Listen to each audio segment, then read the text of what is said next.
Let's come to the another branch of physics, which is atomic physics. अब atomic physics as its name indicate atoms को discuss करेंगे. It is a study of the structure and properties of atom. किसकी study है? Atom के structure की और properties की.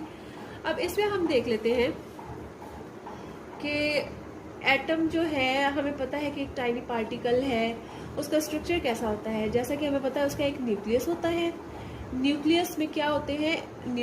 Proton होते हैं जिसमें पॉजिटिव चार्ज होता है और न्यूट्रॉन होता है जो कि न्यूट्रल होता है. लेट्स सपोज हाइड्रोजन के पास एक ही इलेक्ट्रॉन है और एक ही प्रोटॉन है. इलेक्ट्रॉन को हम ई नेगेटिव से शो कर रहे हैं और प्रोटॉन को हम पॉजिटिव से शो कर रहे हैं. तो इसका मतलब है, ये देखिए, वन इसके पास इलेक्ट्रॉन है और वन ही इसके पास प्रोटॉन है. ठीक है, इसीलिए ये न्यूट्रल फॉर्म में खड़ा हुआ है एटम. अब इसकी प्रॉपर्टीज क्या है? इसकी प्रॉपर्टीज ये है कि जब कोई टू एटम्स आपस में ग्रुपिंग करते हैं, बॉन्डिंग करते हैं, तो इलेक्ट्रॉन्स की जो मूवमेंट होती है, समटाइम्स ऐसा होता है कि एक एटम से दूसरे एटम में ट्रांसफर हो जाती है. जैसे लेट्स सपोज ये है हमारे पास एक एटम, ये दूसरा एटम है. ये इधर से ई नेगेटिव किसी भी फोर्स से हमने इसको मूव करवा दिया, इस पे नेगेटिव चार्ज डबल हो जाएगा और इस पे इसका सिंगल भी फिनिश हो जाएगा, तो इस पे पॉजिटिव रह जाएगा. ये इसकी प्रॉपर्टीज वगैरह आप नेक्स्ट क्लास में डिस्कस करेंगे. अभी जस्ट आपने ये याद रखना है कि इसमें एटॉमिक फिजिक्स में हमने किसको डिस्कस करना है? Just structure of atom and its properties. Next come to another branch of physics which is nuclear physics. Nuclear physics में हम किस चीज़ को डील करते हैं? ये किस चीज़ को न्यूक्लियर फिजिक्स डील करती है? It deals with the properties and behaviour of nuclei and the particles with in the nucleus. ठीक है, nuclei internal structure of atom होता है.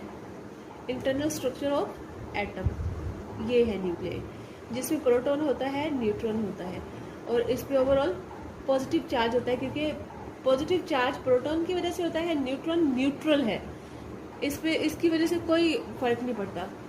ठीक है, तो हम इसमें प्रॉपर्टीज को डिस्कस करते हैं और न्यूक्लियाई की बिहेवियर को करते हैं, पार्टिकल्स को करते हैं. अब प्रॉपर्टीज में अगर मैं आपको थोड़ा सा एक्सप्लेन करूं तो इसमें इसकी प्रॉपर्टीज में आ जाते हैं टू टाइप्स ऑफ रिएक्शंस. कौन कौन से? एक फीजन रिएक्शन है और दूसरा फ्यूजन रिएक्शन है. फीजन रिएक्शन है और दूसरा फ्यूजन है. ये भी आपके मैट्रिक के ही चैप्टर में है.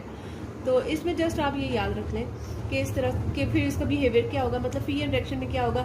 फ्यूजन रिएक्शन में हमें पता है कि जो है ना, वो एक न्यूक्लियस को तोड़ा जाता है और ब्रेक किया जाता है और वो टू न्यूक्लियाई में डिवाइड हो जाता है, जबकि फ्यूजन रिएक्शन में फ्यूज होती हैं न्यूक्लियाइज ना, तो कंबाइन होती हैं.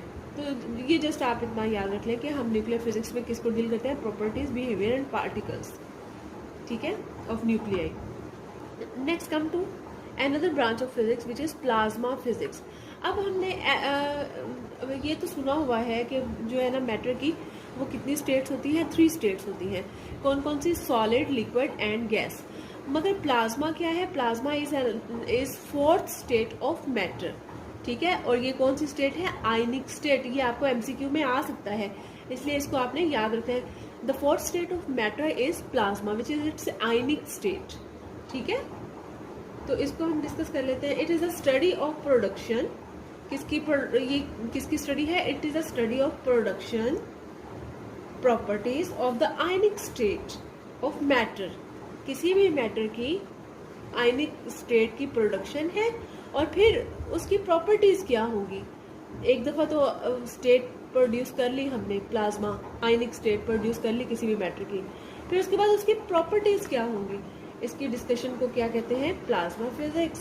ठीक है, जैसे अब आप कहेंगे कि ये प्रोडक्शन कैसे होगी प्लाज्मा की, तो मैं थोड़ा सा आपको इसको एक्सप्लेन कर देती हूँ कि ये गैस है हमारे पास. गैस जब हम इसको हीट करते हैं तो क्या होते हैं? इसके जो न्यूक्लियाई होते हैं उसमें से जो इलेक्ट्रॉन होते, जब हम इसको करते हैं, हीट करते हैं गैस को, तो इलेक्ट्रॉन्स जो होते हैं वो इमिट हो जाते हैं. इमिट मतलब खारिज हो जाते हैं. तो हमारे पास इसके इमिट होने की वजह से जो स्टेट बचती है या बनती है उसको हम क्या कहते हैं? प्लाज्मा। उसको हम प्लाज्मा स्टेट कहते हैं, which is ionic state, which is ionic state. Is that clear? जी। Come to last branch of physics, which is geophysics. As its name indicate, geo means earth. ठीक है? The study of earth is geo. मैंने आपको पहले भी यही बताया था। अब हम इसकी डेफिनेशन पढ़ लेते हैं। It is the study of the internal structure of earth. Internal structure of earth की स्टडी को क्या कहते हैं? Geophysics.